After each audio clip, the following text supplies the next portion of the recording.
নমস্কার, শুভ সকাল। রথযাত্রা আসন্ন, তাই জগন্নাথ দেবের এই জুয়েলারির ওপর ছোট্ট একটা ভিডিও বানালাম। ক্লের কাজটা করার সময় তো ভিডিও তোলা হয়নি, তাই রঙের ভিডিওটাই শেয়ার করছি তোমাদের সাথে। সত্যি, আমরা বড় হবার সাথে সাথে জীবনের কত কিছুই পাল্টে যায়। ভারী অদ্ভুত লাগে, তাই না? ছোটোবেলায় এই রথ টানা নিয়ে কত উৎসাহ।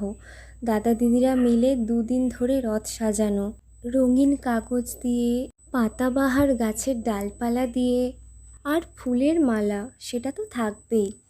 সব সাজসজ্জা শেষ হওয়ার পর তারপরে হলো রথ টানার পালা। সেটাই তো আসল মজা ছিল। আর তারপর মেলা থেকে পাঁপড় ভাজা আর জিলিপি খাওয়া।